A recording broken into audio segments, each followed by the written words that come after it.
It's an issue the entire nation is facing, school bus driver shortages. Our Ashley Gonzalez caught up with CCISD and Alice ISD and shares what they're doing about the major shortage and how they're still making ends meet, barely, and how you can help.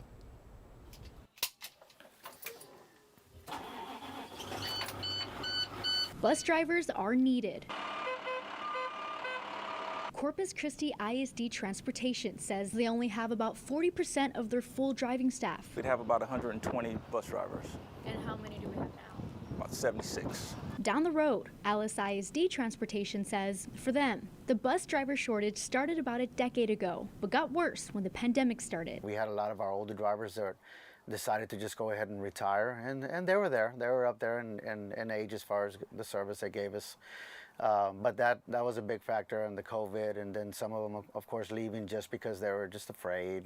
Now, the driver behind the wheel is typically wearing several hats at once. Our office staff, who are normally working in the office, are driving bus routes. Our vehicle maintenance staff, or our mechanics, are also driving routes. So we fill most of that void with those positions that are non-driver positions, but they're all licensed. Back in Alice, drivers are having to put in more work to meet the demand, but in some cases, that wasn't enough. Last 2.5 years that COVID's been affecting us, we've had to do away with maybe three or four routes, and still today we actually have to what we call double up on routes in order to make our trips happen.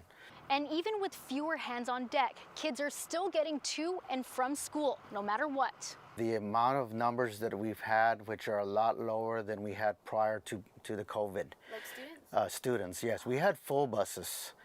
And then as we started up school again and went full force, our numbers were there, maybe, staggered, one to a seat. Alice ISD says no student was left behind when those routes were dropped. The same goes for CCISD, who didn't have to drop any. We've been able to fill all of our bus routes, and there's been no lag in service for our students here in CCISD. Both districts are offering a paid training program with full benefits. That information is on their website under the Careers tab.